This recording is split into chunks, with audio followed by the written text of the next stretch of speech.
Bismillahirrahmanirrahim. Alhamdulillah wassalatu wassalamu ala nabiyina mursalin wa ala alihi wa sahbihi ajma'in. Amma ba'du.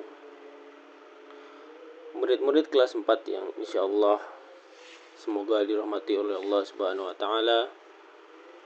Insyaallah pada pertemuan kali ini kita akan pelajari materi pembelajaran bahasa Arab, yaitu materi yang pertama adalah dhamir, fi'il madhi, fi'il mudhari', fi'il madhi dan mudhari' apabila dimasuki dhamir, hari dalam bahasa Arab, dan juga yang terakhir adalah bulan Hijriyah. Selanjutnya kita akan masuki materi yang pertama, yaitu dhamir.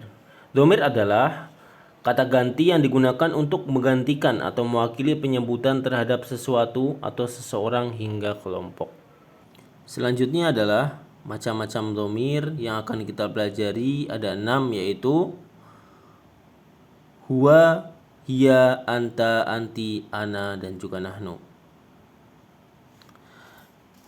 Lalu selanjutnya kita akan mengartikan setiap dhamir yang sudah kita pelajari. Yang pertama ada huwa dan hiya. Huwa berarti dia laki-laki, hiya berarti dia perempuan. Anta dan juga anti, anta dia laki-laki, anta kamu laki-laki, dan anti kamu perempuan. Dan juga ada ana dan saya, nahnu yaitu kita atau kami. Selanjutnya kita akan pelajari tentang fi'il atau kata kerja. Ya, fi'il di sini yang akan kita pelajari hanya 2 macam. Yang pertama adalah fi'il madhi dan fi'il mudhari'. Fi'il madhi adalah kata kerja atau sesuatu yang menunjukkan waktu lampau atau telah dilakukan. Contohnya jalasa, dhahaba, kataba, dan contoh lainnya. Fi'il mudhari' adalah kata kerja yang menunjukkan sedang dilakukan atau akan dilakukan. Biasanya diawali dengan huruf-huruf mudhari'ah. Seperti contoh itu. Contohnya yaktubu, taktubu, atau aktubu, atau contoh-contoh yang lainnya. Dan cara membedakannya cukup mudah, yaitu fi'il mudhari' diawali huruf mudhari'ah sedangkan fi'il madhi tidak. Selanjutnya kita akan mempelajari apabila fi'il madhi dan mudhari' dimasuki dengan sebuah dhamir. Apabila fi'il madhi dan mudhari' dimasuki dhamir hiya, anta, anti, ana, dan juga nahnu, maka akan mengalami perubahan. Contohnya apabila fi'il madhi dimasuki dhamir hiya, maka dari kata kataba menjadi katabats. Ya, di situ fi'il madhi mengalami perubahan apabila dimasuki dhamir. Begitu juga dengan fi'il mudhari'. Contohnya ada fi'il mudhari' yaktubu dimasuki dhamir hiya, maka akan menjadi taktubu. Nah, itu adalah contoh dari beberapa fi'il madhi dan mudhari' apabila dimasuki oleh dhamir. Selanjutnya kita akan pelajari fi'il madhi apabila dimasuki dhamir hiya.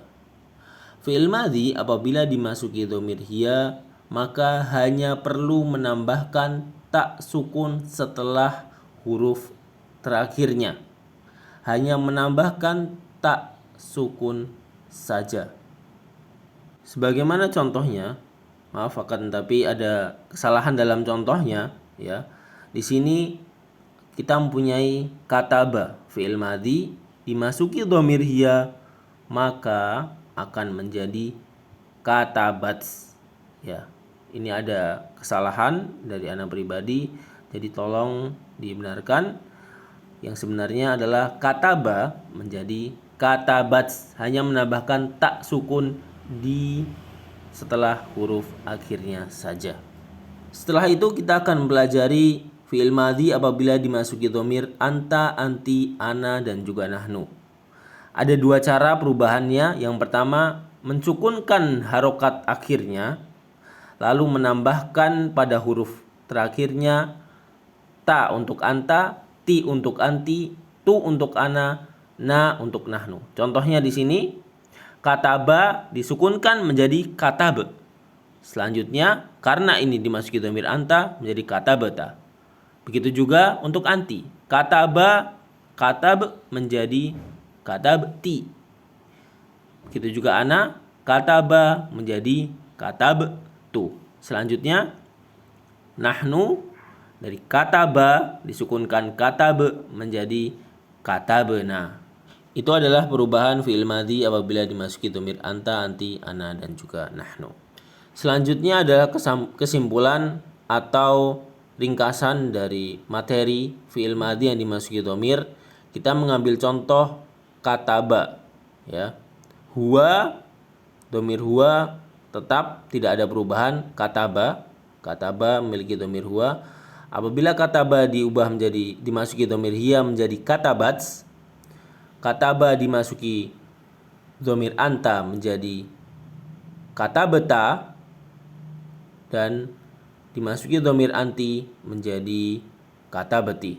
Selanjutnya kataba dimasuki dhamir ana menjadi katabatu, dan juga kataba apabila dimasuki dhamir nahnu menjadi katabana. Ini adalah ringkasan dari materi tentang fi'il madhi. Selanjutnya adalah kita akan pelajari fi'il mudhari apabila dimasuki dhamir anti. Kenapa ini dipisahkan? Karena ini adalah perubahan yang paling rumit di antara fi'il mudhari yang lainnya. Cara mengubahnya ada 3 cara, ya. Ada 3 tahapan yang harus dilalui. Pertama yaitu mengganti huruf pertamanya, huruf mudhari'anya ya menjadi ta. Yaktubu menjadi taktubu, atau yadrusu menjadi tadrusu misalnya. Selanjutnya mengubah harokat akhirnya menjadi harokat kasroh. Dari kata taktubu menjadi taktubi. Lalu terakhir menambahkan ya sukun dan nun fathah setelah huruf akhirnya. Dari taktubi menjadi taktubina, ya. Taktubina. Ya, itu adalah 3 tahapan yang harus dilalui apabila fi'il mudhari dimasuki dhamir anti. Berbeda dengan fi'il mudhari apabila dimasuki dhamir hiya, anta, ana, dan nahnu. Maka ini adalah cara yang sangat-sangat mudah dibandingkan apabila dimasuki dhamir anti tadi. Caranya adalah hanya mengubah huruf pertamanya. Apabila dimasuki dhamir hiya, maka huruf pertamanya diubah menjadi ta. Anta sama diubah menjadi ta juga. Ana menjadi a, nahnu menjadi na. Contohnya hiya dari kata yaktubu menjadi taktubu. Anta tetap taktubu sama. Ana ya-nya menjadi a, aktubu. Nahnu ya-nya menjadi na, naktubu. Ya, itu adalah alasan kenapa saya memisahkan dhamir anti daripada dhamir-dhamir yang lainnya. Selanjutnya adalah ringkasan atau kesimpulan dari fi'il mudhari apabila dimasuki dhamir. Fi'il mudhari yang kita ambil adalah yaktubu. Yaktubu memiliki dhamir huwa. Apabila yaktubu dimasuki dhamir hiya, maka berubah awalnya menjadi taktubu. Dari yaktubu menjadi taktubu. Apabila dimasuki dhamir anta, sama seperti dimasuki dhamir hiya, juga berubah awalnya menjadi taktubu. Nah, yang agak rumit apabila dimasuki dhamir anti, dari yaktubu menjadi taktubina, mengalami 3 perubahan. Apabila dimasuki dhamir ana menjadi aktubu. Apabila dimasuki dhamir nahnu maka menjadi naktubu. Selanjutnya kita akan mempelajari tentang hari-hari dalam bahasa Arab. Ya, di sini ada Minggu, Senin, Selasa, Rabu, Kamis, dan Jumat. Minggu al-ahadu, Senin al-itsnaini, Selasa al-thulatsa'u, Rabu al-arbi'a'u, Kamis al-khamisu, Jumat al-jumu'atu, Sabtu as-sabtu. Ya, ini adalah cukup mudah. Jadi tolong dihafalkan dan juga dihafalkan bagaimana cara dari penulisannya.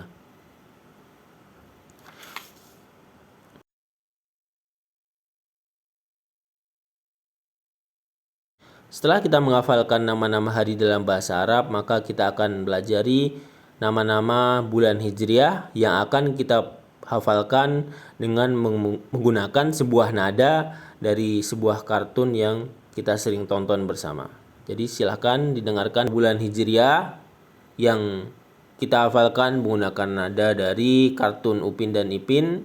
Silahkan dihafalkan dan ini akan mempermudah kita untuk menghafalkan, dan juga jangan lupa dihafalkan cara dari penulisan setiap bulannya. Mungkin itu saja yang dapat saya sampaikan pada materi pembelajaran bahasa Arab ini. Saya mohon maaf sekali apabila banyak sekali kekurangan yang saya ajarkan dan juga banyak sekali kekurangan yang ada dalam video ini. Jazakumullah khairan. Silahkan dipelajari. Semoga Allah mudahkan kita semua. Kita tutup dengan doa kafaratul majlis. Subhanakallahumma bihamdika asyhadu an la ilaha illa anta astaghfiruka wa atubu ilaik. Assalamualaikum warahmatullahi wabarakatuh.